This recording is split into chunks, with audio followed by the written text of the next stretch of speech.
In Mark chapter 3, verse 27, Jesus said, "No one enters a strong man's house and steals his belongings unless he first ties up the strong man." Binding isn't a feeling. It's a legal, spiritual procedure. And today, you're getting the actual steps, not just the warning signs. Quick setup. And 4 signs reveal a strong man is over your life instead of a lesser spirit. We're moving through them fast, then spending the rest of this teaching on exactly how to bind him and keep him out forever. Here are the signs, grouped so you can recognize your situation quickly. The first sign is repeating blockages.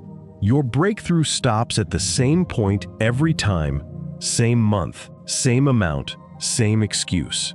Daniel 10 shows this. The angel's answer left heaven the moment Daniel prayed, but a demonic prince blocked the road for 21 days. That's a guarded gate, not bad luck. The second sign, targeted resistance and generational repetition. You can pray about anything else with ease, but the second you pray about one specific area, your marriage, your calling, an addiction, exhaustion hits out of nowhere. Ephesians 6:12 calls this what it is: rulers, authorities, spiritual forces defending territory. And if that same struggle broke your parent and their parent before them, Exodus 25 shows you why. This isn't just a habit, it's an inherited assignment sitting over a bloodline. The third one is escalating attacks and physical heaviness. Every time you try to walk away from something, it doesn't get easier. It multiplies, exactly like Luke 11 describes, where a spirit returns with 7 others, and your body itself gets targeted.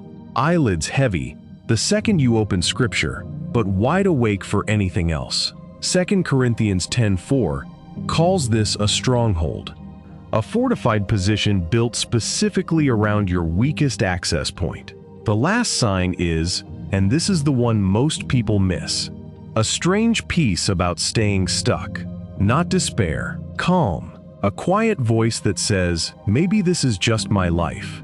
Real peace from God moves you toward freedom. This peace guards His position instead.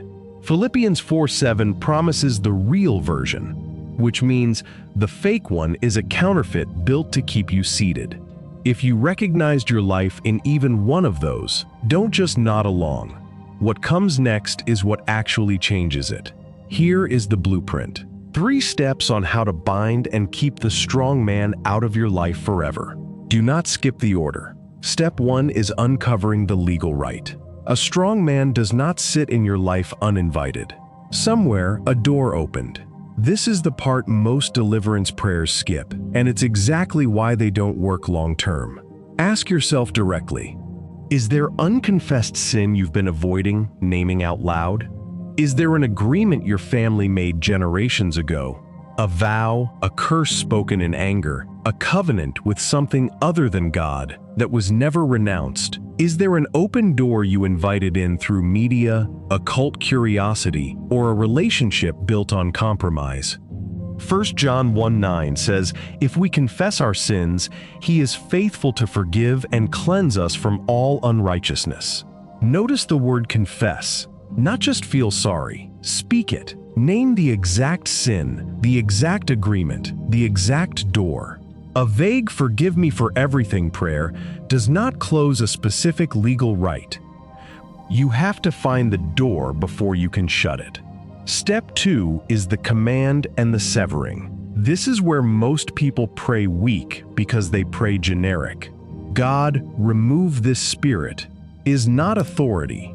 It's a request. Jesus modeled direct, specific command language every time He confronted a spirit. He didn't ask. He addressed it directly and told it what to do. Here's how you pray this specifically. Speak out loud, not in your head. Name the strong man by function, not by guessing a demonic title. Say, spirit of poverty, spirit of division, spirit of infirmity, whatever matches your pattern from the signs above. Command it by the authority of Jesus' name specifically, referencing Luke 10:19, where he gave authority over all power of the enemy. Sever the legal right you uncovered in step 1 by name. For example, I renounce the agreement my bloodline made with fear, and I break its legal claim over my life in Jesus' name. Then command departure. Not a request for it to consider leaving, a command. This is not about volume, it's about specificity and authority combined. Step 3 is occupation strategy, and this is the step almost nobody teaches, which is exactly why the 7 worst spirits pattern from Luke 11 keeps happening to people.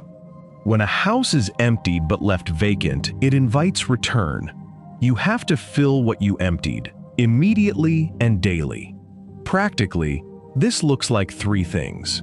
First, replace the exact time you used to give the stronghold with scripture specifically related to the area it attacked. If it was fear, you saturate that time slot with verses on fear until your mind defaults there instead. Second, replace the atmosphere with worship in that same space. Strongholds hate sustained praise because it's declared ownership over territory. Third, build an accountability structure. One person who knows exactly what you're fighting and checks on you specifically about it, not generally about how you're doing. An empty house with no watchman gets reoccupied. A filled, guarded house does not. Say this out loud right now, specifically, not generally. In the name of Jesus, I confess and renounce fear. I break its legal right over my life and my bloodline. Spirit of losses, I command you to leave my finances, my relationships, and my peace right now.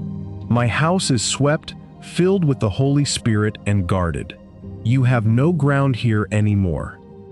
That's not a feeling you wait for. That's authority you walked in the moment you spoke it. When God gives you a revelation, quietly walking away without sharing it or supporting the ministry isn't just closing the tab. It's limiting how far His word can travel.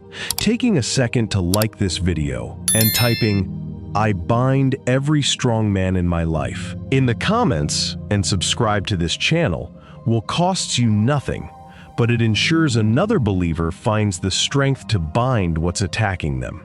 Before you go, something is sitting in most homes right now that people never connect to any of this. Small, ordinary items that quietly open the exact kind of doors we just talked about closing. You've probably got at least one without realizing what it invites in. The next teaching walks through exactly what those are and why removing them matters more than most Christians think. Go watch it next. Until then, you're not stuck. You're just finally holding the right authority.